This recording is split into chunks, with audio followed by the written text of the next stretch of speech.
Ok, listo. Buenas tardes con todos. Ahora sí, vamos a empezar. Estamos 19 conectados.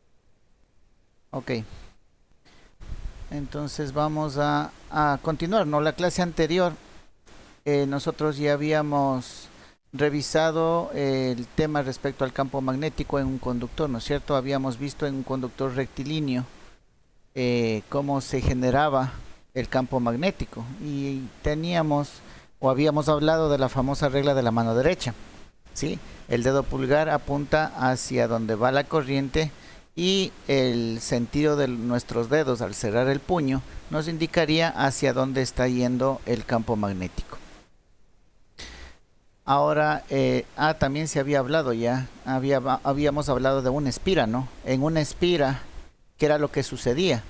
En una espira, cuando la corriente circulaba en un sentido, todo el plano, sí, todo el plano, las superficies sería, para hablar más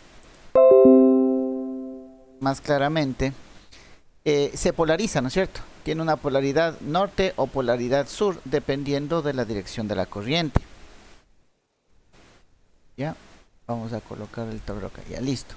Y eso es lo que teníamos. Y nos quedamos en analizar el campo magnético en una bobina. Ahora ya no sería una sola espira, sino varias espiras conectadas, ¿sí? Unidas, uno al lado de otro. Entonces vamos a revisar esta parte de aquí. Y le vamos a pedir la ayuda a el compañero Harry. Harry William, Ingeniero, buenas dígame. tardes. ¿Cómo le va? Buenas tardes, Ayúdenos por ingeniero, ¿cómo te favor. va? Sí, ayúdenos por favor con la lectura de este punto 3.3. Ingeniero, lo que pasa es que estoy con mi teléfono y veo diminuto. Ya voy a si amplía un poquito más, por favor, para ayudarle con la lectura. Sí, por favor. A ver, déjeme. Yo creo que hasta ahí, ya de ahí se sale del cuadro. Vamos. Ahí le amplío un poquito más, sí. Entonces, le ayudo, ingeniero, con la lectura, sí, por favor. Sí, gracias. Campo magnético en una bobina. Si se desea conseguir un campo magnético superior, se pueden unir en serie varias de estas espiras y así sumar sus campos parciales. Esto se consigue realizando con el conductor una bobina o solenoide. En este caso, para conocer cuál es el sentido del campo magnético, se utiliza también la regla de la mano derecha, pero con una interpretación diferente a la utilizada anteriormente. Ahora, el sentido del cierre de los dedos sobre la bobina indican el sentido de la corriente y del dedo pulgar representado en el campo magnético. Ok, muy amable, gracias. Yo, mi ingeniero, con gusto. Ok, vamos analizando un poquito lo que se dice, ¿no? Aquí ya cambia un poco la regla de la mano derecha, ¿sí? Ahorita la dirección de los dedos nos indica la dirección de la corriente, ¿no? Entonces, a ver, vamos marcando aquí por si no se alcanza a ver. Decimos que la corriente ingresa por este lado, ¿no es cierto? Un poquito más grueso, ok. Está ingresando por este lado de acá. Entonces la corriente, si le vemos solamente la cara esta del frente, la corriente estaría viniendo para acá, ¿no es cierto? En esta espira. En la siguiente espira la corriente estaría viniendo hacia acá y así sucesivamente, ¿no es cierto? Y al final la corriente estaría viniendo por acá, ¿ya?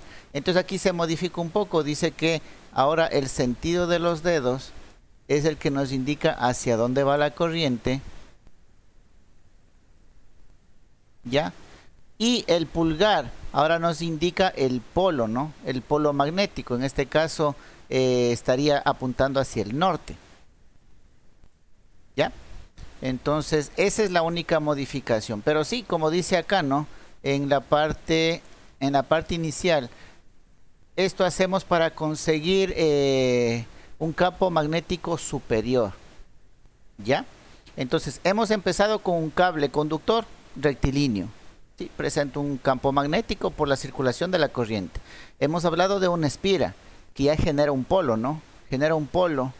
Hemos hablado de varias espiras que ya aumenta, ¿sí?, el campo magnético. Pero hasta el momento el núcleo que vemos aquí intermedio está vacío, ¿no? Es el aire. Sobre eso se puede mejorar todavía mucho más. ¿Ya? Pero hasta aquí, esta es lo que se conoce como una bobina o solenoide. ¿Ya? Los más utilizados son los famosos relés, ¿no? Nosotros utilizamos este tipo ya de elemento, lo utilizamos en los famosos relés. Entonces no es más que una bobina, y acá al lado viene un metal, un contacto, ¿sí? Una placa metálica. Vamos a graficarle un poquito por acá. Ya. Un contacto. Ya. Prácticamente así se construiría un relé, ¿no? Entonces, el momento que nosotros energizamos aquí la bobina, nosotros podemos energizar aquí con un voltaje pequeño, ¿sí? Pongámosle a manera de ejemplo nomás, pongámosle unos 12 voltios. ¿Ya?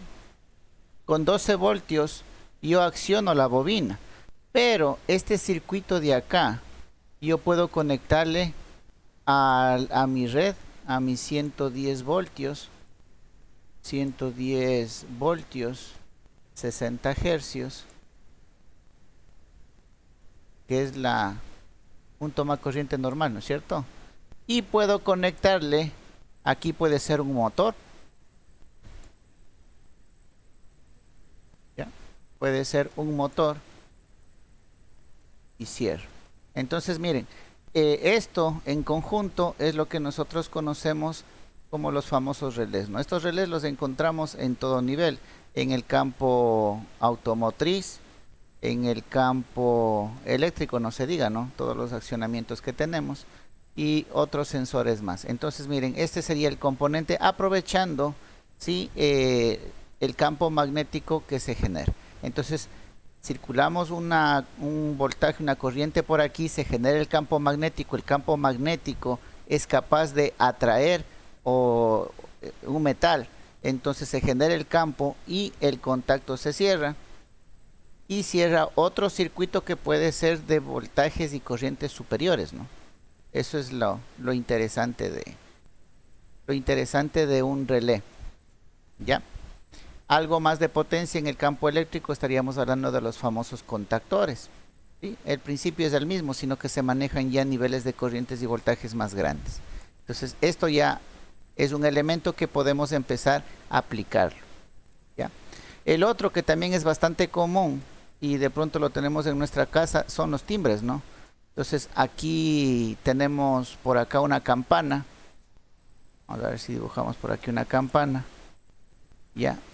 Y por acá tenemos un núcleo metálico, ¿no?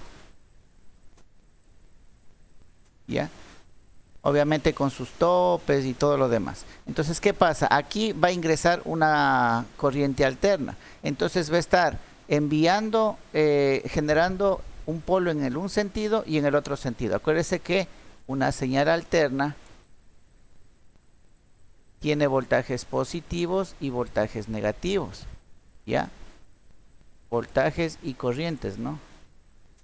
Voltajes y corrientes positivas y negativas. Entonces ya vimos, positivo significa que está yendo en un sentido, genera el campo para afuera y luego se invierte el sentido, el campo iría para adentro. Entonces, ¿qué es lo que hace? Este núcleo interno empieza a ir para el un lado, para el otro, para un lado y para el otro. Y si le pongo una campana en una esquina, ya tengo un timbre.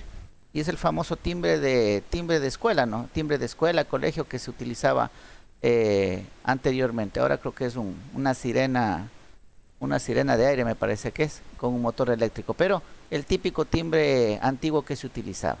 ¿Ya? Entonces, desde este punto ya se puede aprovechar un campo magnético. Ya nos da alternativas de solucionar ciertos inconvenientes que nosotros tenemos en nuestro día a día. Si alguien tiene algún o se acuerda de alguien de algún otra aplicación, bueno, es solamente para ejemplo, ¿no? Ingeniero, disculpe, y cuando el campo magnético llega a un punto que hace vibrar, como decir, con la bobina hace vibrar, ¿no? La campana, ahí que llega con la vibración, llega y emite el sonido, ¿no, ingeniero? O no funciona Claro, así. es que a ver, vamos a ver si no se borró. Ya.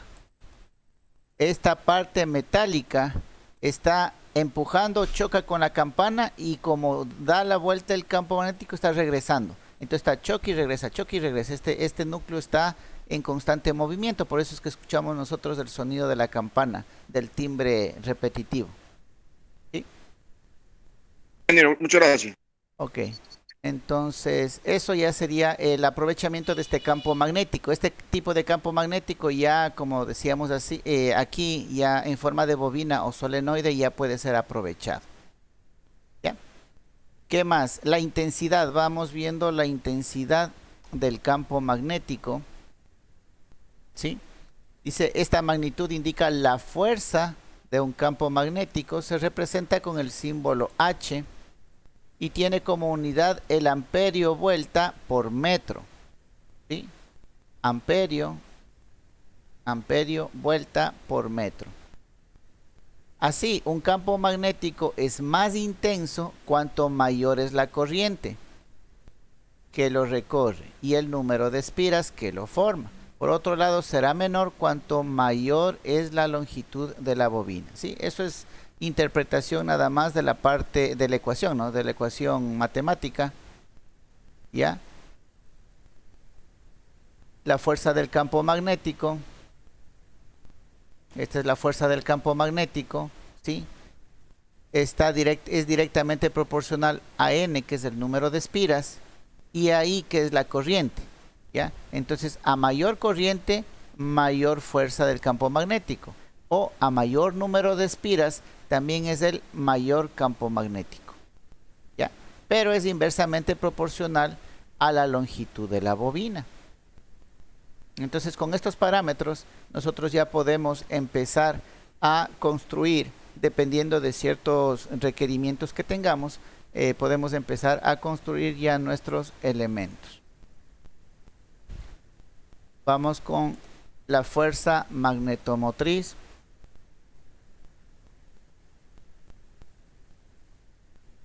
No se olviden, ¿no? Fuerza del campo magnético. Fuerza del campo magnético. H es igual al número de espiras por la corriente sobre la longitud de la bobina. Ahora vamos a hablar de la fuerza magnetomotriz. ¿Qué nos dice? Que es la fuerza que permite mantener el campo magnético en un circuito electromagnético. ¿Ya? Por ejemplo, dice, en el de una bobina, la fuerza magnetomotriz se representa con la letra F, aunque en ocasiones puede mostrarse como fuerza magnetomotriz, utilizando las primeras letras, ¿no? del componente. F de fuerza, M de magneto y M de motriz. Ya en algunos textos ustedes van a encontrar de esta manera.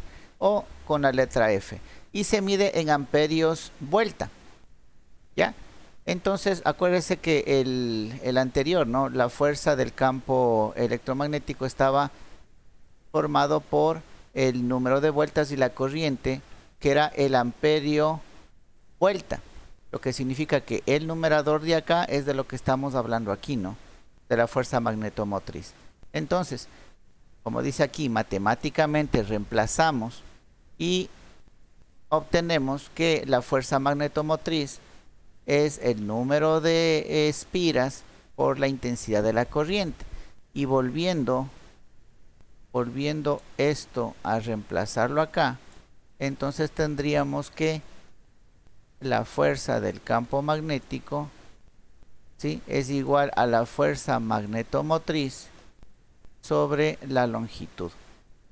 Ya, solamente es análisis matemático, ¿no? Espero que no haya confusión en esta parte. Pero los conceptos sí tenemos que saber diferenciarlos, ¿no? Una cosa es la magnitud o la intensidad del campo magnético, ¿sí? Y otra cosa es la fuerza magnetomotriz.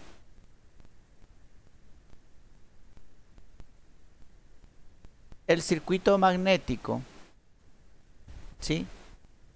¿Cómo se formaría? Vamos a ver, dice, si a una bobina se le introduce una barra de hierro en su interior, se comprueba que los efectos del campo magnético generado aumentan de forma considerable.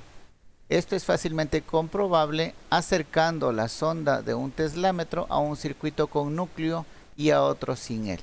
Si nos acordamos del teslámetro, ¿no es cierto? El aparatito que colocábamos para medir la intensidad del campo magnético. Entonces, aquí nos aclara algo que ya habíamos dicho hace un momento, ¿no? En la bobina, tal cual como lo habíamos visto, no hay nada en el interior de las espiras, solamente está el aire.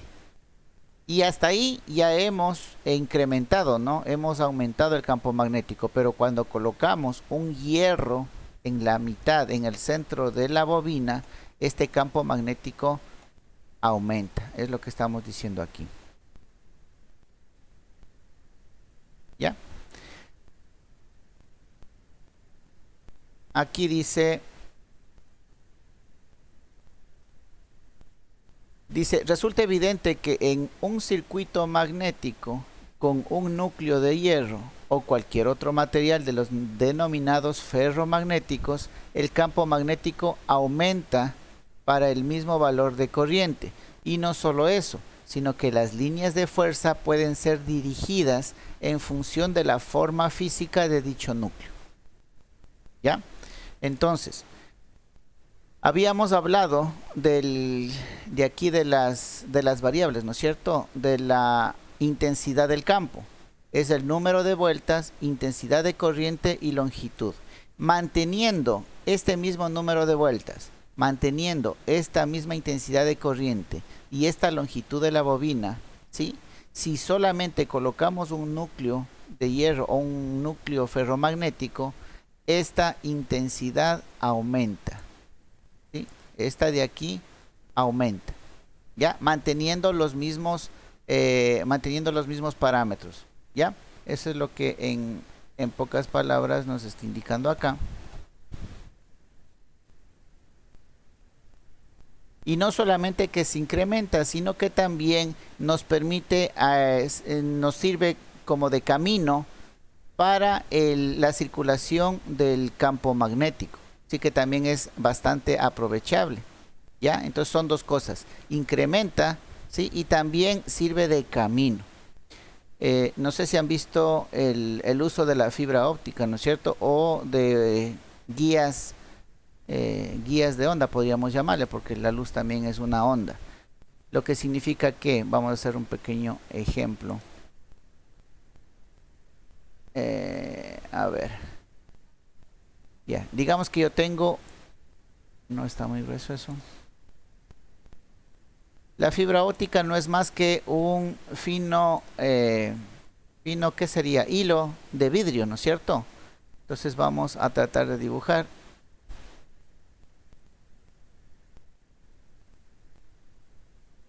Ya, y puedo darle la vuelta, es más. Ya.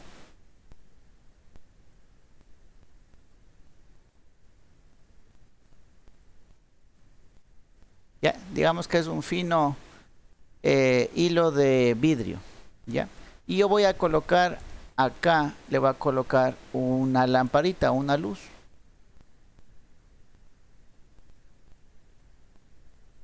Ya, una luz dirigida solo para acá, ¿no? Ya.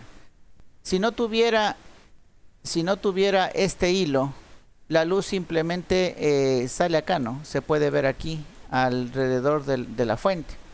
Pero el momento en que yo coloco este hilo, ya le borré, que yo le coloco este hilo, bueno, voy a borrarlos de acá.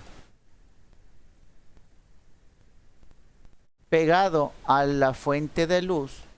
Ahora este hilo me permite como camino de la luz, entonces la luz se mete por aquí y sigue el camino del hilo de vidrio y empieza a salir por este otro lado. ¿Ya? Entonces, mire, puedo tener un foco en un sitio y puedo alumbrar en otro. Ese es el principio básico, ¿no? La parte básica. Ahora todos creo que tenemos el servicio de internet. Ustedes han visto, me conectaron por fibra óptica. ¿Qué significa fibra óptica? Es esto, ¿no? Es un medio de transmisión de información. ¿Qué estamos transmitiendo? Imagínense que hay un foquito, bueno, un montón de foquitos, que se prenden y apagan, prende y apaga, a manera de entregar información. ¿Qué tipo de información? Información binaria, ¿sí?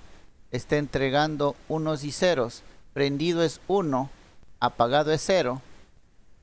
Y no sé si en matemáticas sí les debieron haber dado, ¿no es cierto? El sistema binario y la lógica de compuertas, ¿no? La lógica binaria. Entonces, con unos y ceros, que sería prendida la luz, apagada la luz, ¿sí? Transmitimos toda la información y así es como nosotros nos conectamos al internet ahora que está de moda la fibra óptica. ¿Ya? Entonces, es un medio en el que se propaga, en este caso, la luz.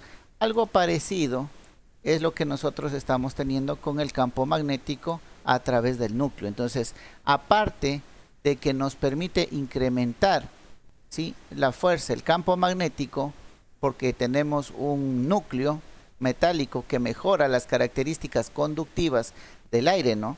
El aire tiene su conducción de campo magnético, pero un material ferromagnético, tiene mejores prestaciones de conducción del campo magnético. Entonces, amplifica ese campo. Y no solo lo amplifica, sino que también le guía al campo magnético a lo largo de su núcleo.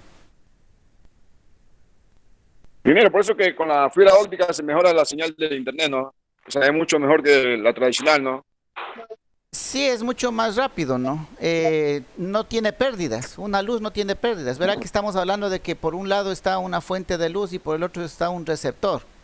En primera, Ingeniero, dígame. también cuando uno tiene una bocina en un parlante, hay un imán y dentro del imán hay una plancha de metal. Claro, También un ejemplo. ese está amplificando, ¿no? Está amplificando el campo del imán, ¿sí? Está aprovechando esas características para amplificar un poco más el campo del imán, ¿ya?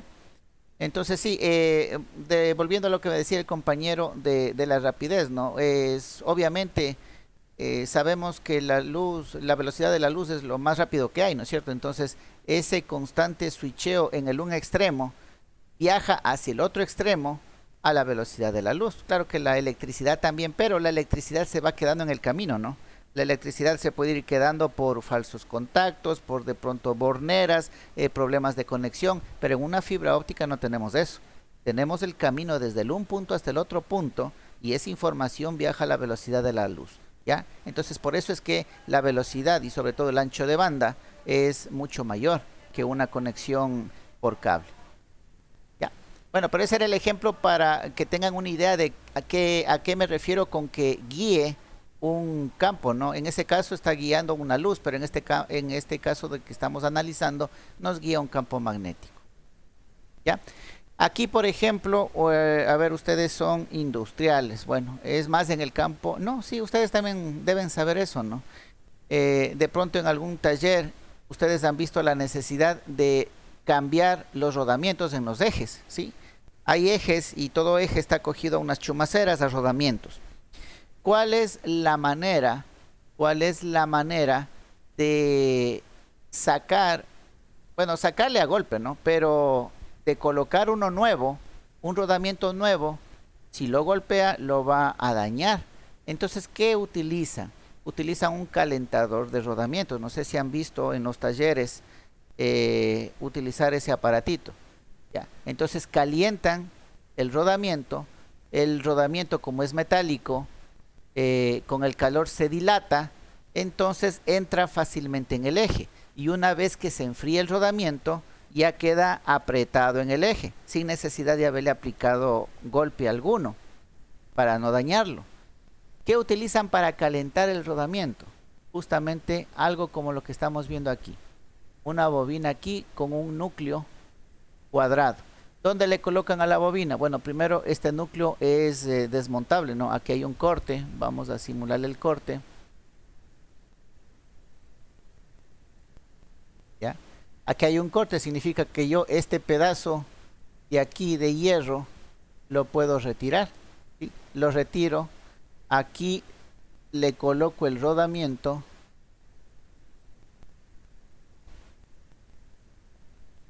¿Ya? Bueno, dibujémosle las bolitas por aquí. Ya, tenemos el rodamiento y ahí le vuelvo a colocar. Entonces quedaría nuevamente armado aquí el circuito, digámoslo así, el circuito magnético, completando el núcleo, pero ya tenemos el rodamiento aquí incorporado en este circuito. ¿Ya? Entonces, ¿qué es lo que va a pasar? El momento que nosotros conectemos esta bobina, se va a generar un campo magnético. Este campo magnético va a inducir, ya vamos a ver más adelante, un efecto de vibración, de cambio de sentido de los electrones. ¿Sí? Entonces el constante cambio del uno al otro genera calor, y ese calor es lo que nosotros necesitamos para dilatar el rodamiento. ¿Ya? Entonces usted aquí coge un termómetro, mide aquí en el rodamiento, cuando tenga, por lo general es 110 grados centígrados. Cuando ya tenga 110 grados centígrados, apaga el calentador de rodamientos. Obviamente esto ya está caliente, se usa guantes, le mueve esto, le saca el rodamiento, le coloca en el eje y lo mantiene ahí en posición hasta que se enfríe. Y listo, ya queda el rodamiento colocado. Entonces miren, ahí estamos aprovechando no solamente la generación del campo magnético, sino también esta guía que estamos diciendo que forma el núcleo, ¿no? El núcleo forma una guía del campo magnético generado, ¿ya? Porque la bobina está acá. El campo magnético original, si no tuviera el núcleo, el campo magnético sería así, ¿no es cierto? Líneas de fuerza que salen por un polo y regresan por el otro. Pero el rato que tenemos el núcleo, este campo circula a través de todo el núcleo, y por eso es que también nosotros podemos aprovecharle acá en el rodamiento. Otra aplicación en el campo laboral, digámosle, en talleres mecánicos o talleres industriales, ¿no? También suelen tener esto. Cuando se hace reparaciones de bombas y todo lo demás, utilizan este tipo de calentadores de rodamientos. ¿Ya? Entonces, eso logramos con el núcleo, ¿sí? Conociéndole aquí como circuito magnético, ¿ya? Circuito magnético que lo formamos con el núcleo. No sé si hay alguna pregunta, inquietud. Si tiene dudas, por favor, me las dice nomás y las vamos solventando, ¿no? No hay ningún problema ahí.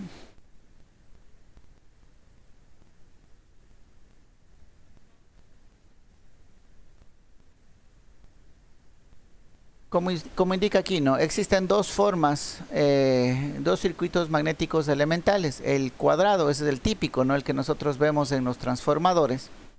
Y este circular, que se le conoce como toroidal. Ya, los dos son los circuitos típicos que se construyen por sus propiedades que presentan, ¿no? Vamos a ver acá. Un circuito magnético simple es el denominado electroimán, que consiste en un núcleo de hierro y una bobina, ¿sí? que se alimenta con una fuente de tensión. Así, al establecer sobre ella el paso de corriente, el núcleo se magnetiza, atrayendo los elementos ferromagnéticos que estén a su alrededor. Sin embargo, si se desconecta la fuente de tensión, interrumpiéndose la corriente, los efectos magnéticos también desaparecen. Esta propiedad es utilizada en todo tipo de dispositivo electrónico industrial, como relés, contactores, timbres, elementos de bloqueo y retención. ¿Sí? Justamente de lo que habíamos hablado hace un momento, de los ejemplos, ¿no? En las que ya empezamos a utilizar, o mejor dicho, empezamos a aprovecharnos de este campo magnético, ¿ya? Acá lo que dice, mientras está conectado se genera, sí, se genera el efecto magnético. No sé si ustedes han visto en las, bueno, aquí en el Ecuador no creo, al menos yo no lo he visto, pero en otros lados donde tienen los vehículos de chatarra, ¿no? No sé si han visto por la tele, en las películas y todo eso. No es una grúa que le coge y le alza, es un electroimán, ¿no? Es una placa metálica que se pega al carro, ¿sí? Lo conectan y queda pegado y lo pueden alzar. Imagínense todo el peso que tiene que soportar. Entonces un electroimán, la fuerza que tiene, ¿no? La fuerza que tiene para levantar incluso uno o varios vehículos. Entonces, cuando ya están pegados, lo trasladan a otro sitio, ¿sí?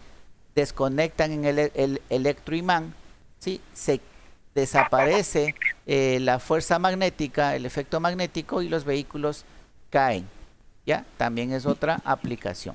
Como si Ingeniero lo Novillo, afloja, ahí, mira, ¿no? Ahí lo suelta, como si yo lo afloja. Ya. Claro. Sí, dígame. ingeniero, una pregunta. Esos relés son conocidos como aquí, normalmente le llamamos los relay, por si acaso. Claro, relés o relay está hablando de lo mismo, ¿no? Ah, sí, sí. Ya, en todo caso, el nombre técnico es relevador. No, relevador. Si es que usted escucha el relevador, está hablando del relé o del relay. ¿Ya? Relevador es el nombre técnico, ¿no? El principal, más bien diría yo. Con todo, consúltele relevador, ¿qué es? Y habla de un relé o un relay. Primero, disculpe, y en la parte de las tipos cornetas, como decir, de los carros, ¿cómo funciona ahí el sistema de electromagnético, o sea, el campo electromagnético, para que En, emita el sonido de las de la corneta cornetas, no, en los vehículos, sí? es que esa ya no es. En los pitos, en el Sí, claxon. en los pitos, sí, en los claxons, sí.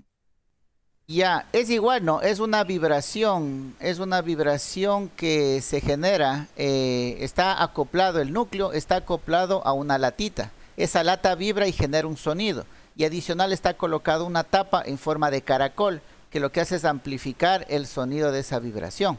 Ingeniero, y también va conectado un relay para generar mejor sonido y más potencia. El, el relé no, el relé está utilizado para otra cosa. Sí, el relé, a ver, vamos viendo. Es interesante que ustedes sepan porque se van a encontrar bastante, ¿no? En el ámbito donde ustedes van a estar laborando, y es importante saber realmente el uso, ¿no? Vamos viendo. Me decía el compañero, tenemos aquí el típico pito, ¿no? Es como una especie de caracol, y por acá tiene la salida más grande donde se emite el sonido. Y dibujémosle el sonido así. Ya, esta carcasa solamente amplifica. Internamente lo que tenemos, voy a dibujarle aquí de lado, es una lata de pronto, y en la parte central está cogido a un núcleo.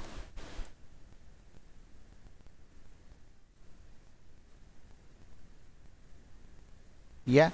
Y alrededor de este núcleo está la bobina. ¿Ya?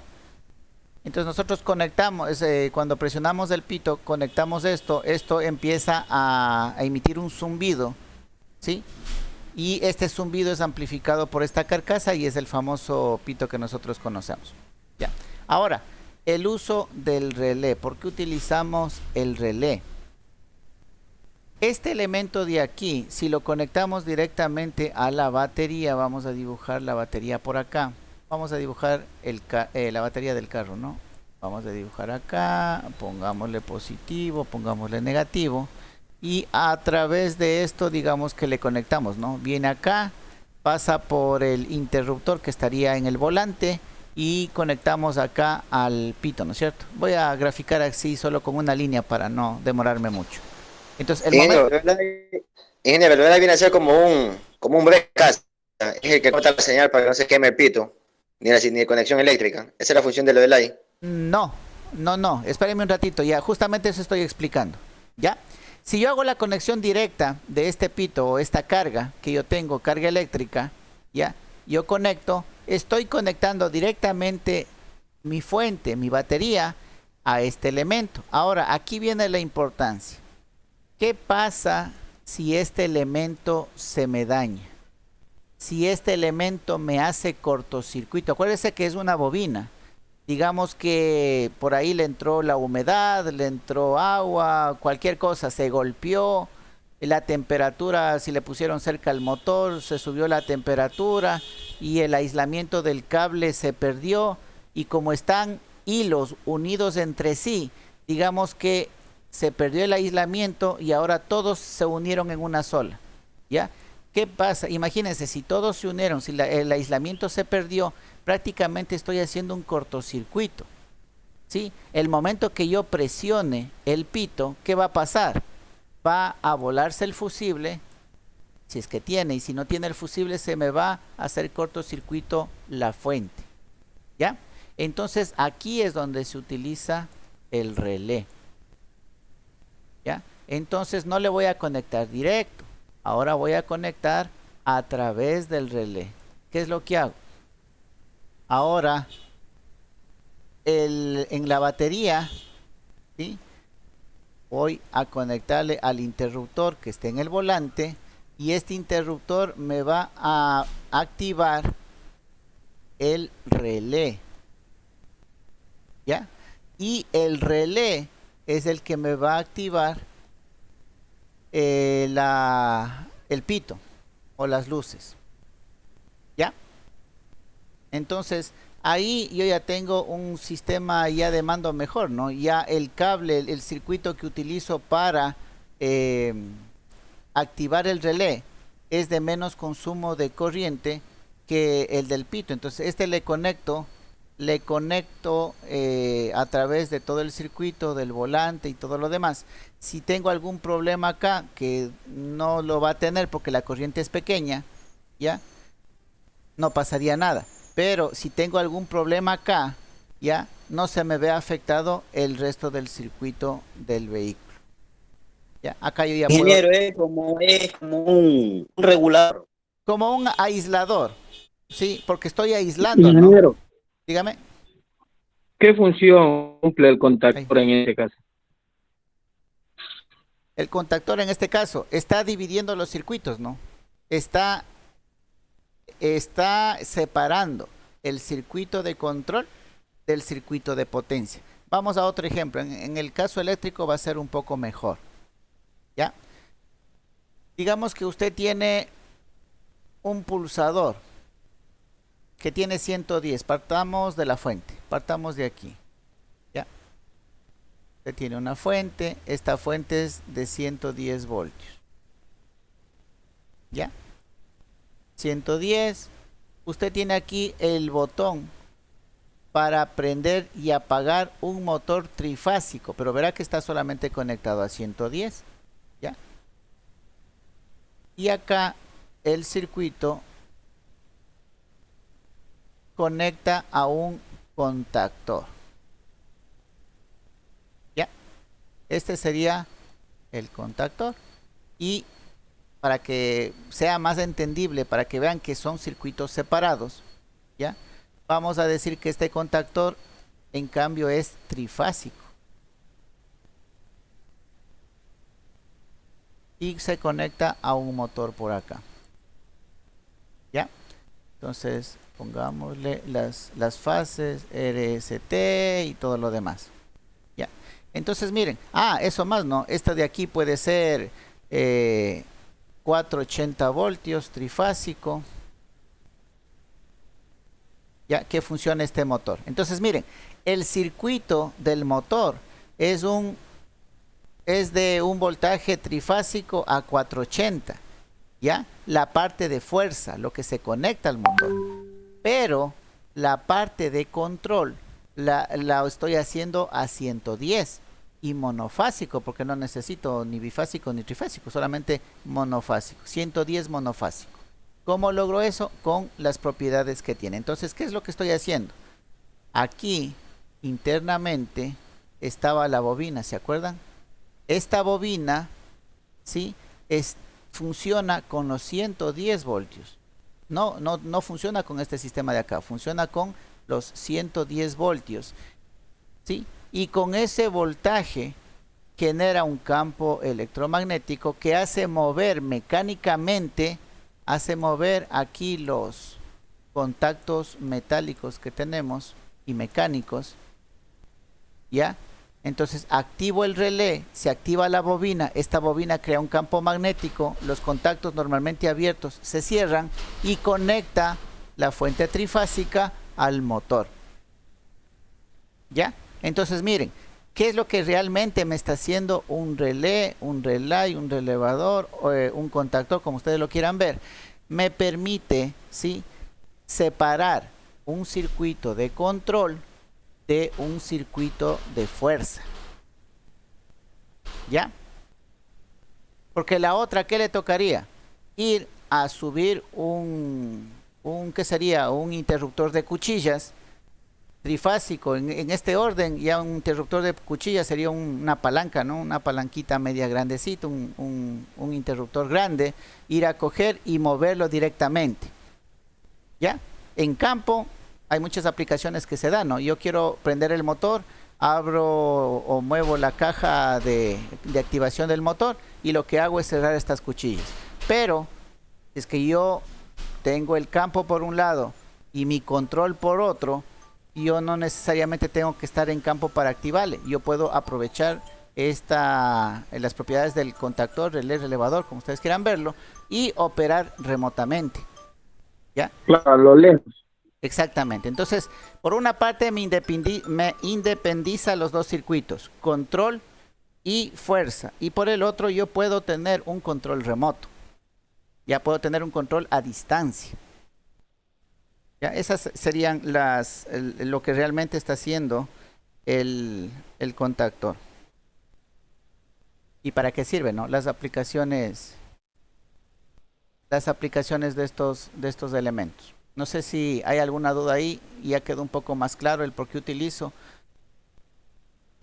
En los vehículos también utilizan en las luces, ¿no? Acuérdense que lo que más consume en los vehículos son las luces. Entonces, para prender las luces también pasa a través de un relé, ¿ya? Entonces yo puedo tener un cable de cierto calibre, ¿sí?, que va a soportar mayor corriente. Voy a manejarlo directamente, ¿no?, de la batería hacia las luces, ¿ya? Pero el control, que sería el botoncito que le tengo yo en el tablero del vehículo, ese no necesariamente tiene que ser el cable grueso, puede ser un cable más fino, porque solamente necesito activar la bobina del relé. Entonces miren, puedo tener un cable fino, ¿sí?, sin necesidad de pérdidas de corriente, que el cable grueso vaya a través del tablero regrese, con la posibilidad de que me recaliente, me haga cortocircuitos y muchas cosas más. Entonces prefiero independizar, ¿sí? Manejo niveles bajos de potencia en la parte de control y tengo el cable adecuado, el calibre adecuado, para que solamente vaya directo de la fuente a la carga, en este caso las luces del vehículo. Ya, no sé si tienen alguna otra inquietud. Ingeniero, para mí quedó claro, gracias por su indicación, ingeniero. Ahí me quedó más claro el asunto de cómo funciona las bobinas y todo, ahí, campo magnético. Ok, listo.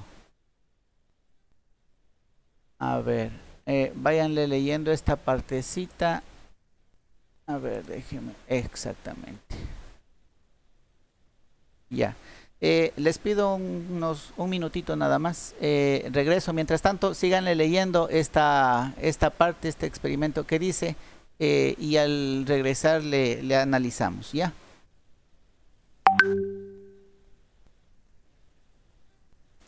Ok.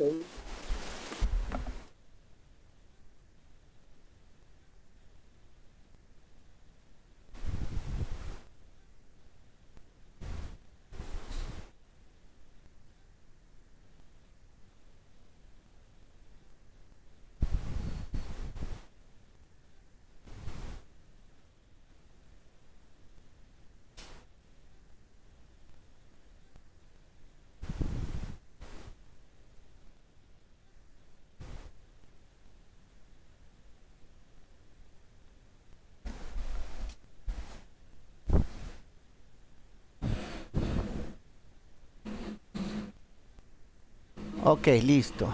Vamos a ver, vamos a leer esta actividad, que es lo que nos está indicando, ¿no? Vamos a pedirle la ayuda de... ¿Quién más está conectado? Le leo, ingeniero. Ya, por favor, gracias, Diego. Ayúdanos con Ya, la ok, lectura. ingeniero. Ya. Utilizando un teslámetro, experimenta cómo cambia el valor del campo magnético de diferentes tipos de imanes permanentes, sea de ferritas o neodimios, etc. Realiza la comprobación acercando y alejando la sonda a los polos y sobre la línea neutra. Con la siguiente actividad se pretende que experimente los efectos de un circuito magnético básico. Para ello debe disponer de los siguientes materiales. Una pila de 4.5 voltios, que también puede ser un 9 voltios, son esas baterías pequeñas. Una brújula, un puñado de virutas o en su defecto clics pequeños de oficina. Un clavo de 10 centímetros de longitud y 4 milímetros de diámetro.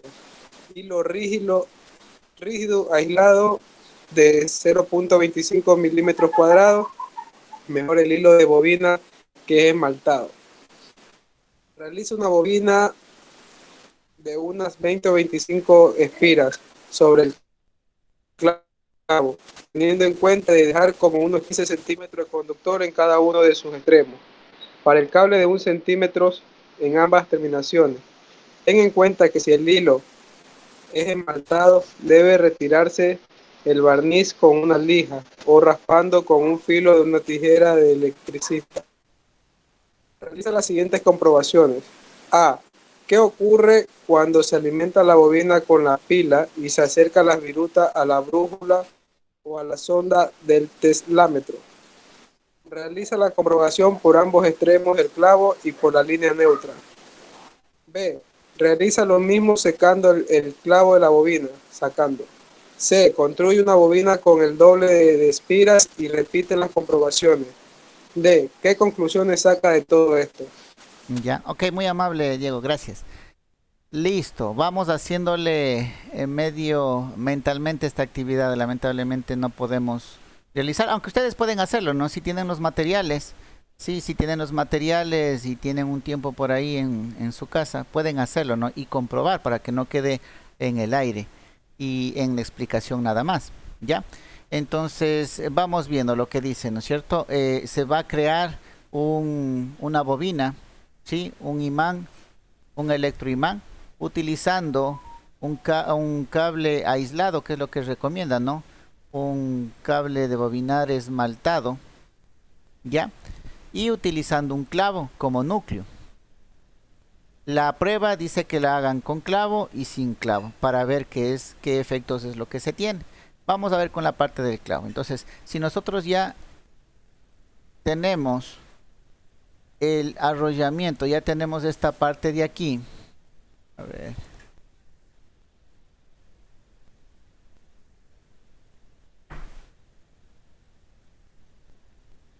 Esta parte de aquí, el momento que nosotros conectamos a la pila o a la batería de 9 voltios, lo que va a generarse es un campo, ¿no es cierto? Ya sabemos la dirección, ¿no? Bueno, vamos a tener aquí un polo norte, un polo sur, ¿ya? Entonces, el momento que nosotros una punta le acerquemos a la viruta metálica, estas virutas metálicas, ¿sí?, van a empezar a pegarse, ¿no? Y se hace como un hilo. Y todas quedan pegadas. Usted va a empezar a recoger las virutas, ¿ya? El rato que lo desconectamos, estas virutas nuevamente caen y se pierde el efecto magnético. Eso usted lo puede hacer tanto del un extremo como del otro extremo. Acuérdense que entre imanes se repelen o se atraen, pero la viruta de hierro, la viruta metálica, no es imán, o sea, no tiene polaridad. Por eso es que si colectamos en el un sentido o en el otro sentido, ¿ya?, las virutas se van a pegar. ¿ya? Si conectamos en el otro sentido la bobina, mejor dicho, si colocamos la otra punta a las virutas, estas virutas se van a pegar acá.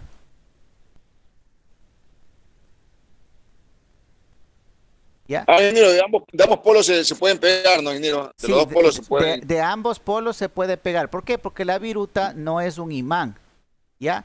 La viruta es un metal que es atraído siempre por un campo magnético, ¿sí? Entonces, como no tiene polaridad, se atrae tanto en el polo norte como en el polo sur, ¿ya? Cuando se desconecta el circuito, igual empiezan nuevamente a caer las virutas porque ya deja de generarse el campo electromagnético, ¿ya? Ahora, si es que tuviéramos otro imán, y eso ya vamos a ver más adelante, que es justamente el efecto que hace mover a los motores, ¿no? Si es que ya tuviéramos otro imán, ahí sí aplicaría el efecto de atracción o repulsión, dependiendo de qué polos se están generando.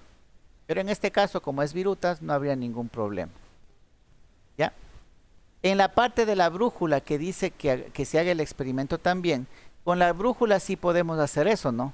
El momento que acercamos la brújula al un extremo, va a apuntar el un polo, y cuando acerquemos al otro extremo va a apuntar el otro polo. ¿Por qué? Porque la brújula sí tiene polaridad, ¿ya? Aquí la brújula sí tiene, este es del norte y este es del sur, ¿ya?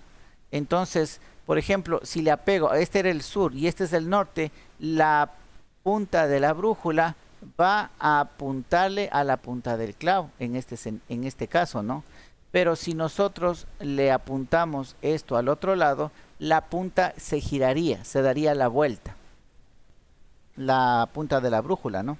Se daría la vuelta. ¿Por qué? Porque se repelen, ¿ya? Entonces, miren, ahí estamos viendo justamente lo que les decía, y eso sería el resultado que ustedes saquen de esta actividad, ¿no? Las virutas metálicas no tienen polaridad, entonces se pegan tanto al polo norte como al polo sur, indistintamente, ¿ya? La brújula, como sí tiene polaridad, ya cuando estén con polaridades opuestas, la flecha, la punta de la brújula estará en el un sentido, y cuando la brújula la llevemos hacia el otro extremo, ya en cambio girará. ¿Por qué? Porque empiezan a repelerse. ¿Qué más? Ah, con el teslámetro. ¿Qué podríamos ver? El teslámetro, en cambio, en esta actividad, lo que nos sirve es para ver el valor que tendría el campo con el clavo y sin el clavo. Entonces, con el clavo nosotros acercamos la sonda y vamos a tener un valor, ¿ya? Y luego quitamos el clavo y la sonda le colocamos en la misma posición anterior y va a tener otro valor. ¿En qué momento va a tener mayor valor? ¿Con el clavo o sin el clavo? Con el clavo, ingeniero, creo. Con el clavo, ¿no es cierto? Porque ya dijimos que el núcleo metálico aumenta el campo magnético, el campo electromagnético, ¿sí? Eso es lo que se pretende que ustedes comprueben con esta actividad. Ya espero que la explicación... Ahorita estoy viendo lo de la pila con el clavo. ¿Ya? ¿Usted lo tiene por ahí cerca?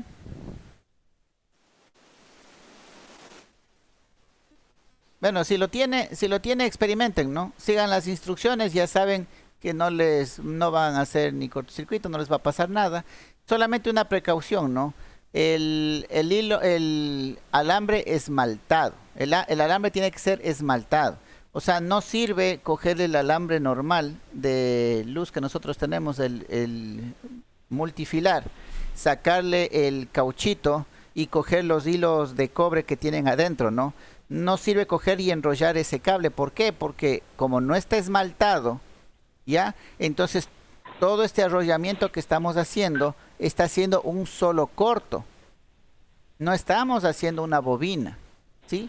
Estamos haciendo un cable conductor en cortocircuito, de un extremo al otro, porque son cobres pegados. Dígame. Y un cable del que se utiliza para rebobinar motores. Claro, ese mismo es el cable esmaltado, el que se utiliza para rebobinar los motores, ¿ya? Por eso digo, esa es la único que tienen que tener precaución, ¿no? Que el hilo sea, el alambre sea para bobinar, que sea esmaltado. Y ahí, aquí le está dando todas las instrucciones. Decía 20 vueltas, ¿en qué parte decía eso? Ah, ya, 20, 25 espiras. Ah, y nos faltó otra, ¿no? En la que dice que incrementemos el doble de espiras, o sea, hacemos con 20 y luego hacemos el mismo experimento con 40 espiras. ¿Qué va a pasar si aumentamos el número de espiras? Aumenta, ingeniero, el campo magnético. También aumenta, ¿no es cierto? Entonces, Aumenta. una bobina sin núcleo tiene un valor. Con núcleo tiene un valor mayor. Y con mayor número de fuerzas va a tener mayor valor todavía. ¿Sí? Listo. Eso es lo que... ¿Lo puedo compartir, ingeniero? Claro, por favor.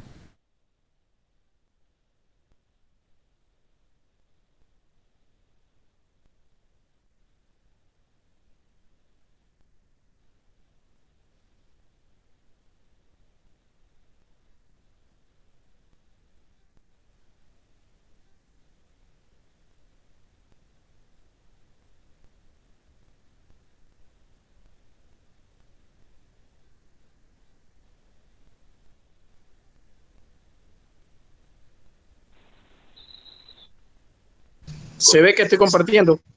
Sí se ve la pantalla de su teléfono.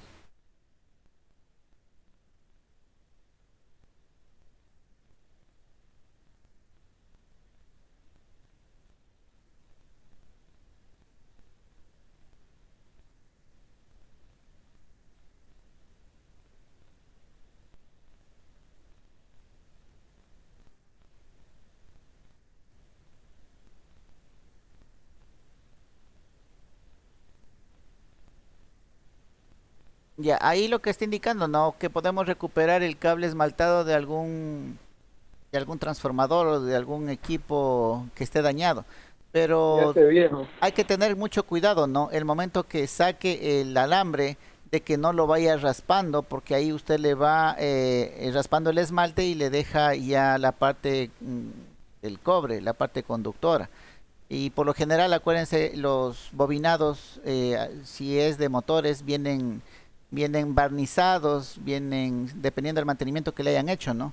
Entonces, el momento que usted ala el hilo, pueda que se vaya desgarrando la parte del esmalte. Tener mucho cuidado nada más en eso, porque sin esmalte no nos va a funcionar. Y no nos va a funcionar. Miren, ahí está pelando la parte de las esquinas, justamente le está sacando el esmalte. La una opción es raspar con un estilete, como decía ahí, una cuchilla de electricista, o la otra es calentándole, ¿no? Calentándole como lo hizo con un encendedor, me parece que era.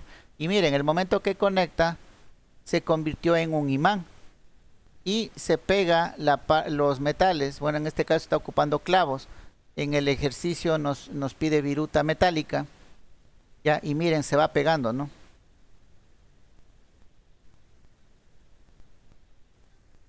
Y cuando desconecta, simplemente se quita el efecto de imán, el electroimán, y nuevamente cae.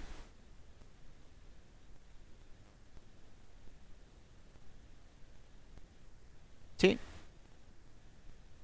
Ok, gracias al compañero por la presentación. ¿Sí?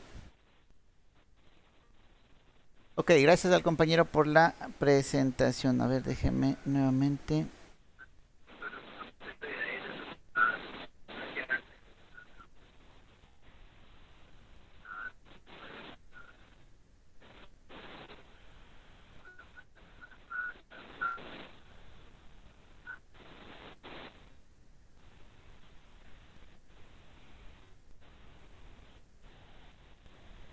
Ah, ya, listo, ahí estoy compartiendo nuevamente, ¿no es cierto? Ya, ok, listo. Entonces, esta actividad ya nos da un poco más de refuerzo del conocimiento, ¿no? De cómo generar un campo magnético utilizando la electricidad. Ahora vamos a hablar de los materiales que se utilizan en los circuitos magnéticos. ¿Sí? Y vamos a hablar un poquito, y aquí va a quedar entendido cómo es que se calienta el rodamiento, ¿no? ¿Se acuerdan que hablamos hace un momento del calentador de rodamientos? Vamos a hablar un poquito de eso. Entonces vamos a dar lectura y luego hacemos la explicación correspondiente. A ver. Vamos con Daniela Tello. Buenas tardes. Si me confirma si me escucha, por favor. Buenas tardes, ingeniero. Sí, sí, lo escucho. Ok, ayúdenos con la lectura del punto 3.7. Ya listo. Materiales para circuitos magnéticos. Los materiales utilizados para los núcleos de circuitos magnéticos pueden ser de diferentes tipos. Sin embargo, no todos tienen un comportamiento similar ante el campo magnético que generan o ante el que están expuestos. Sin entrar en detalles matemáticos avanzados, se pueden decir que los átomos de los materiales se comportan como pequeños imanes que interactúan entre sí. A estos átomos se les denominan espines y tienen una orientación magnética propia. Así, en función de la orientación y de la magnitud de estos espines, además del comportamiento ante un campo magnético externo, los materiales se clasifican en diamagnéticos, paramagnéticos y ferromagnéticos. Los dimagnéticos. En este tipo de los espines no disponen de un campo magnético, sin embargo, sí se les aplica un campo magnético externo. Estos se orientan en sentido contrario a las líneas de fuerza del campo inductor. Por lo tanto, se dice que los materiales de este tipo no interaccionan con otros materiales magnéticos. Algunos materiales diamagnéticos son el oro, el silicio, el hidrógeno, el helio, el cobre, el germanio, el bronce, el grafito, etcétera. Paramagnéticos. En este tipo los espines se disponen de su propio campo magnético, así cuando se les aplica un campo externo. Algunos de ellos tienden a orientarse ligeramente en el sentido de las líneas de fuerza del campo principal. Algunos materiales paramagnéticos son el aire, el titanio, el aluminio, etcétera. Ferromagnéticos son aquellos en los cuales los átomos se alinean por completo con las líneas de fuerzas del campo externo. Es el tipo de material utilizado para la fabricación de circuitos magnéticos en máquinas eléctricas, ya que para valores de corriente no muy elevado aumenta considerablemente la magnetización. El hierro es el material ferromagnético por excelencia. No obstante, para la obtención de los mejores resultados en la conducción del campo suele alejarse como el cobalto, el níquel y el silicio. Ok, muy amable. Gracias, mi estimada. Sí, entonces tenemos estos tipos de materiales, ¿no? Diamagnéticos, paramagnéticos y ferromagnéticos.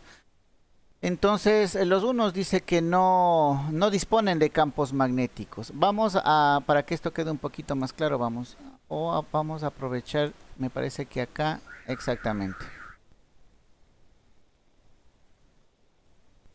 Ya, aquí digamos que esta gráfica del lado izquierdo es la de un hierro normal, ¿no es cierto? El clavo que teníamos del ejemplo anterior, ¿ya? Entonces, digamos que este es un clavo, ¿ya? Y acá podemos, a ver, está muy feo eso. Acá puedo yo incluso colocar otro clavo similar. Digamos que es otro clavo similar. ¿Ya? O por acá. Aquí al lado puedo ponerle un clavo al lado de otro clavo y nunca se van a unir, ¿no? ¿Por qué? Porque estas flechitas indican la dirección de los polos de los átomos. Entonces acá también va a tener átomos por acá, en todas las direcciones, ¿no? Ya. La resultante, como todo, como lo indica las leyes de la física, ¿no? Todo tiene que permanecer en equilibrio, ¿ya? Entonces, si no estuviera en equilibrio ya estuviéramos teniendo una tendencia de polarización, pero como en la naturaleza todo tiene que equilibrarse, todos están revueltos, como quien dice. Entonces la sumatoria de todos los campos que tienen internos va a ser cero. Entonces 0 en el un lado, 0 en el otro lado. Si yo pego esos dos clavos así como están, nunca se van a unir, porque no están presentando ningún valor de campo, ¿sí? Los campos se están anulando, ¿ya? Acuérdense que estamos hablando de fuerzas. No sé si ya debieron haber recibido física, ¿no es cierto? Cuando hablamos de fuerzas, si yo tengo una fuerza en el un sentido y otra en el otro, estas se anulan, ¿no es cierto? Entonces, por ejemplo, aquí yo puedo anular. ¿Dónde está? Ya, puedo anular esta de aquí. La puedo anular con ¿cuál? Digamos que la anulo con esta de acá. Ya, está yendo en el otro sentido, estaba para acá, estaba para acá. Entonces, pese a que existen fuerzas internas, pero como están en diferentes direcciones, la sumatoria, la resultante es cero, porque se anulan entre sí. Ahora, ¿qué pasa cuando nosotros colocamos una magnetización externa? O sea, colocamos el arrollamiento, la bobina, ¿sí?, alrededor de este clavo. Cuando colocamos la bobina, y voy a colocarle aquí en amarillo. Cuando le coloco la bobina alrededor del clavo, ¿se acuerdan que la bobina sí me genera un polo norte y un polo sur? Un polo norte y un polo sur. Entonces, ¿qué estoy haciendo? A todas estas fuerzas internas ya les estoy dando la orden de que se acomoden en un solo sentido. Por eso es que el clavo se hizo imán, porque le ordenamos, ¿sí?, a través del campo magnético, le mandamos a ordenar a las fuerzas internas, ¿sí?, para que tengan un polo norte y un polo sur. Y por eso se convierte en imán. Cuando quitamos la corriente, nuevamente, cuando le quitamos la corriente, el campo magnético desaparece y las fuerzas vuelven a regresar a como teníamos en el lado izquierdo acá. ¿Ya? Pero es como decir cuando usted decía que, como decir que no, se hace conductor, cuando los electrones todos se alinean, ¿no? Se vuelve conductor, pues. Conductor del Ingeniero. campo, ¿no? O sea, conductor Claro, del conductor campo. del O sea, campo, se alinean las fuerzas del campo magnético y cuando están alineados ya forma polos. Polo norte y polo sur. ¿Ya? Correcto, ingeniero. Ya. Aunque ustedes no lo crean, exactamente eso es lo que se utiliza, ese mismo efecto se utiliza en medicina, en las famosas tomografías, ¿sí? No sé si han visto la tomografía, ¿no? Le acuestan al paciente y el tomógrafo es como un túnel en el que le meten el cuerpo, ¿no es cierto? Y le toman el dato, la placa. Ahora, ¿cómo funciona? Acuérdese que el cuerpo humano, el mayor porcentaje está compuesto de agua, ¿ya? El agua tiene características conductivas, claro, y nos pasa la corriente a través del agua, ¿no es cierto? Ya, entonces como tiene esas propiedades conductivas, si le aplicamos, al igual que el hierro, ¿no? Si aplicamos un campo magnético, estamos obligándole a esos átomos, ¿sí?, del agua que están en nuestro cuerpo a que se ordenen a una sola dirección, ¿ya? Y eso es lo que hace, bueno, de manera simplificada, ¿no? El proceso es mucho más complejo, pero para que se entienda, el paciente ingresa por un pulso, por un segundo, dejan circular corriente a través de esa bobina grandota, ¿no? Porque es un túnel bien grande donde ingresan los pacientes. Y por un momento, por un impulso, todos los átomos, ¿sí?, de agua de nuestro cuerpo se ordenan. Y cuando se quita, se desordenan nuevamente. Y ese cambio de las fuerzas magnéticas de nuestro cuerpo es lo que genera, lo que recoge la señal y se transforma en imagen. Y son las famosas tomografías que nos sacan a nosotros. Miren, utilizando el mismo efecto de lo que es el campo magnético. y aprovechando las características de los átomos, porque eso es lo que estamos haciendo aquí. Estamos ya hablando a nivel atómico, cómo se van ordenando a nivel atómico. ¿Ya? Entonces, ustedes pueden ver, el hierro es facilito de ordenarle, ¿no es cierto? Porque tiene propiedades conductivas, pero asimismo hay otros que no se ordenan tan fácilmente. Por eso es que, o no siguen completamente las líneas de fuerza, ¿no? Del campo magnético externo. Entonces, por eso es que se ha dividido en estos tres grupos de materiales. ¿Ya? Entonces, espero que aquí esté un poquito más claro, ¿no? En la distribución, un metal normal, cómo tiene magnetizado, claro que tiene magnetizado sus átomos, pero en desorden, y la sumatoria de todo da un campo cero, porque se anulan entre sí. El momento que yo aplico un campo magnético externo, estoy obligando a que las fuerzas, los átomos internos, se ordenen en un solo sentido para que generen un polo norte y un polo sur. Entonces ahí se convierten en imanes. ¿Ya? Eso es lo que se está haciendo. Y en función de eso tenemos estos tres grupos de materiales, ¿no? Para circuitos magnéticos. Los diamagnéticos, aquí estaría el oro, ¿ya? El silicio, el hidrógeno, el helio, ¿sí? El cobre, el germanio, el bronce, el grafito. ¿Ya? Acuérdense que el agua, lo que hablábamos hace un momento, ¿no? De la persona, H2O. ¿Ya? Son dos átomos de hidrógeno y una de oxígeno, de lo que tenemos, y es el mayor componente de nuestro cuerpo. Entonces nosotros estaríamos aquí como si fuéramos un material diamagnético. ¿Ya? Entonces mire lo que dice, ¿no? No disponen de campo magnético, ¿sí? Sin embargo, si se les aplica un campo magnético externo, estos se orientan en sentido contrario a las líneas de fuerza del campo inductor. ¿Ya? Entonces nosotros normalmente no andamos con polaridad, no andamos con nada de eso. ¿Por qué? Porque estamos compuestos la mayor parte de hidrógeno. Pero si nos colocamos en un campo magnético, sí puede ordenarle los átomos, ¿no es cierto? Los paramagnéticos, en cambio, estos dice que sí disponen de su propio campo magnético, ¿ya? Y cuando se aplica un campo externo, algunos de ellos tienden a orientarse, dice, ligeramente en el sentido de las líneas de fuerza del campo principal. Algunos, dice, o sea, no todo. En ese caso está el aire, el titanio, el aluminio, ¿ya? Estos ya presentan su propio campo, pero al aplicarle un campo externo, no todos se alinean. Y los ferromagnéticos, en cambio, ellos sí, ¿no? Y se alinean por completo a las líneas del campo magnético externo. Por eso son los más utilizados en estas aplicaciones de las máquinas eléctricas. ¿Ya? No sé si tienen alguna pregunta, alguna inquietud.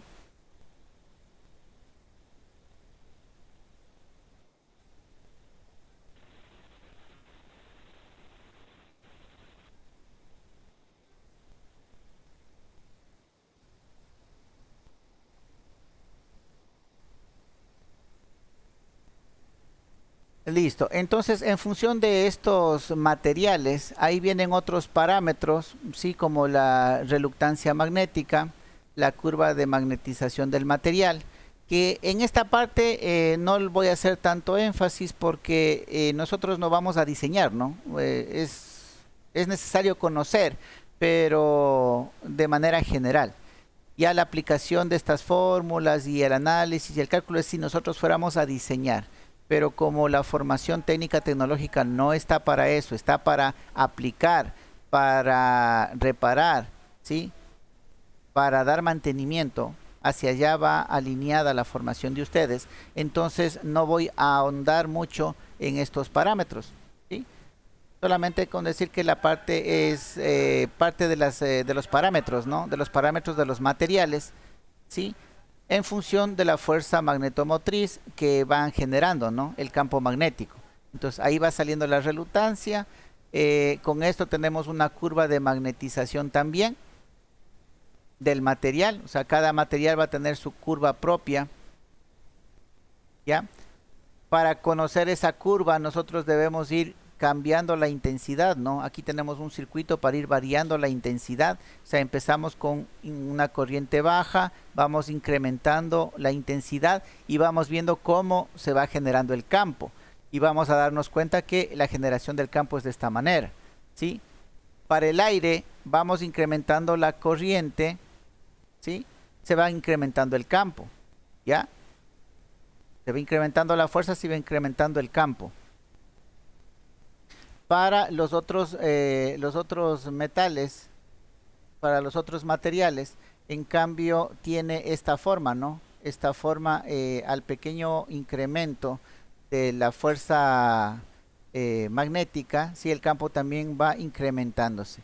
Y cuando llega a un punto ya casi como que se mantiene, ¿no? Se mantiene cuando ya llega a cierto valor. Ese sería el caso de la chapa de grano orientado y la chapa normal que se utiliza, ¿ya?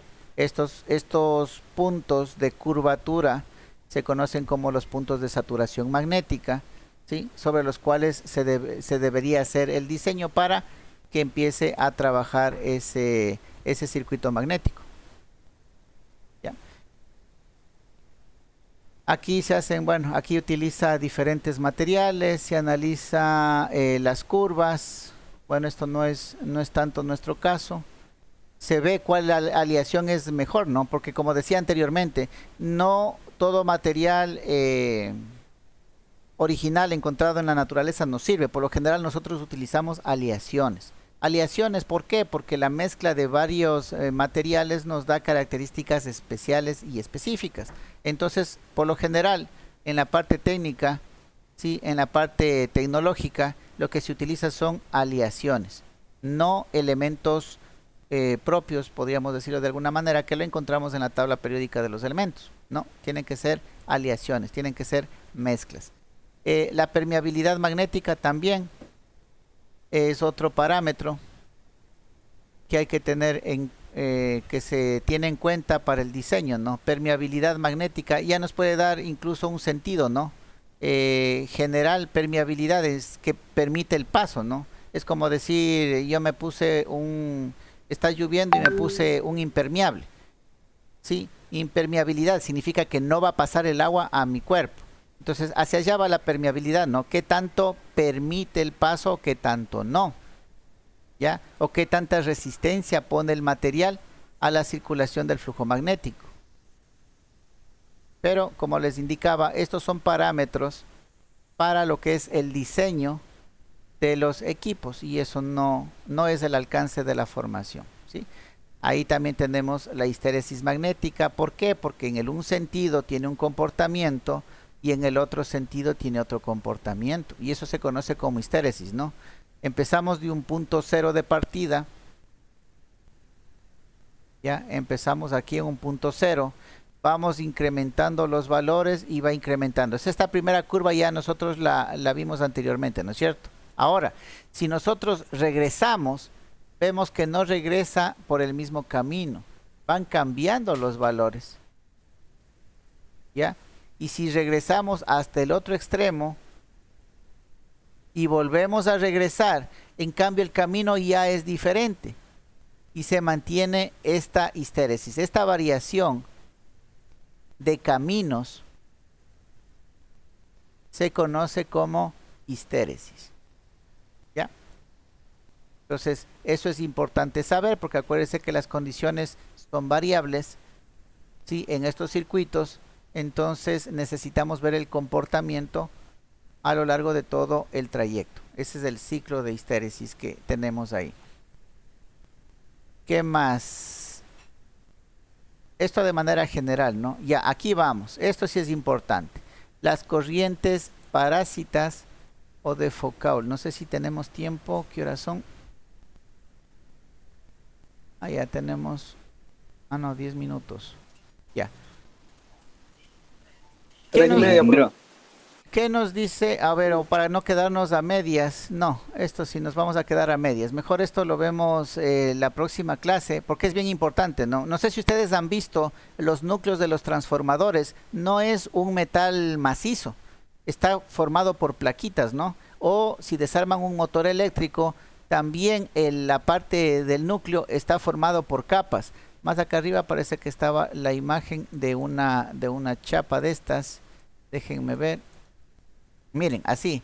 Estas placas de aquí son unas latitas, le van colocando uno encima de otro y hacen un núcleo macizo, y este, por ejemplo, es utilizado en los transformadores. ¿Ya? ¿Por qué utilizar placas y no un metal sólido? Entonces, eso es debido a estas pérdidas que nos estaba indicando acá. Ingeniero, esas plaquitas así se ven en los transformadores de las fluorescentes, ¿no? De las fluorescentes. En todo Muy transformador. barato. Se ven esas placas así como a manera de, ¿no? Sí, Y esas exactamente. plaquitas así. En todo transformador. Todo transformador está conformado por latas. ¿Ya? Plaquitas. Sí, por latas. ¿Por qué no se ocupa un núcleo macizo? Y la explicación es por esto. Bueno, mañana, mejor dicho, la próxima clase vamos a ver bien. Pero para que no se queden un poco con la duda, es que se va generando pérdidas, ¿no? Corrientes parásitas se van generando en el interior del metal, en el interior del núcleo. Entonces, si todo el núcleo fuera macizo, estas pérdidas, estas corrientes parásitas serían más grandes, ¿ya? Entonces, pero si yo coloco solamente una latita fina, ¿ya? Las pérdidas que yo voy a tener aquí adentro van a ser menores, ¿ya? Aquí voy a tener una pérdida menor. Y así voy repitiendo para todas las latas que conforman. Aquí todo el macizo le divido por latas, por placas, y voy reduciendo las pérdidas, ¿ya? Porque las pérdidas van en función de la superficie que atraviesa el núcleo. Entonces, aquí la superficie de la lata es pequeño, las pérdidas son pequeños. Si fuera un material macizo sólido, las pérdidas se incrementarían. Bueno, eso ya vamos a ver más detalladamente la próxima clase, pero ese es el por qué, ¿no? Es solamente por las pérdidas. Ojo que las pérdidas de vida corriente se transforman en calor, ¿sí? Entonces ustedes pueden ver, hay transformadores que generan calor. Cuando las chapas no están bien sujetas, genera vibración, ¿sí? Y hay muchas cosas más que se va generando, ¿sí? Y eso ocasiona pérdidas, ocasiona recalentamiento y ocasiona el fallo del transformador, del equipo, de la máquina eléctrica, ¿ya? Bueno, de todo eso vamos a hablar más adelante. Antes de olvidarme, la asistencia, me ayudan por favor contestando a la asistencia, ¿no? Caicedo Anthony. Presente, profesor. Gracias. Cedeño Richard. Presente, profesor. Gracias. Ceballos Jefferson. Ceballos Moreira Jefferson. ¿No? Colobón Freddy.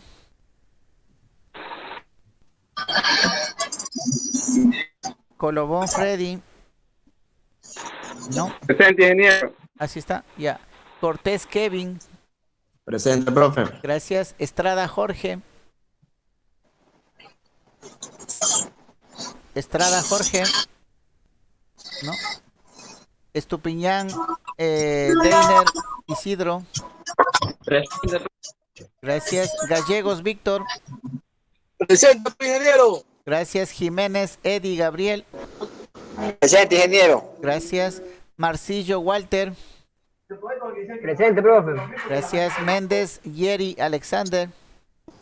Presente, profe. Gracias. Méndez Cintia Nicole.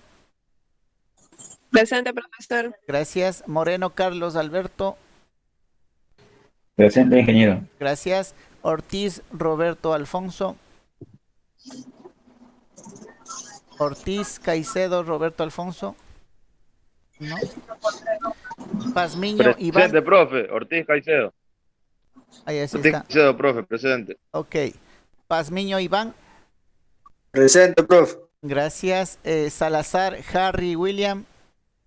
Mira, presente. Disculpen que estoy un poquito aquí trabajando y estuve medio ocupadito ahí. Ya, no, tranquilo. Y bueno, si es que hay alguna parte que no quedó claro o se perdió, los videos puedes revisarlos, ¿no? Los videos en el aula virtual, no hay ningún No, problema de ingeniero, eso. quedó todo claro, quedó todo perfectamente explicado, ingeniero. Quedó bien. Ya, ok. Portés saltó. Portés, sí, Portés Fabián. Aquí estoy presente. Ok, gracias. Tello Lisbeth. El porte. Presente. Gracias. Vera Diego. Él sí estaba. Presente, ingeniero. Y Presente, ingeniero. Vivas Manuel. Vivas Manuel. Eduardo. Profe, el compañero Viva sí estuvo, solo que él dice que se le había dejado el celular y estaba por fuera. Ah, ya. Escribió en el grupo, profe, escribió en su grupo. Sí, en el grupo escribió también. Ya, listo. Ahí me ayudan, ¿no? Porque no tengo a la mano el grupo, entonces no... Me dan una mano indicando los mensajes que están poniendo sus compañeros. Listo, entonces así quedaría la Ingeniero, yo no tengo la lista, asistencia. ingeniero. No está en la lista, por favor, mejor dicho, comuníquese, ¿no? Como le dije la semana anterior, con la coordinación y la secretaría para que le solucionen lo antes posible. No deje pasar mucho tiempo porque después de pronto va a tener más inconvenientes en respecto a lo de la lista. Ya, le voy a tomar en cuenta. Le voy a tomar en cuenta cuando le solucione, ahí nos pondremos al día con su asistencia, ¿sí? Listo, Ok, jóvenes, gracias. entonces nos vemos la próxima clase, que tengan una buena tarde, ¿no? Ya, ok, ingeniero, pase bien. Buenas tardes, Chao, chao. profe. Gracias. Listo, de gusto pasó mi jefe por ahí yo acá. Habla bien. Sí.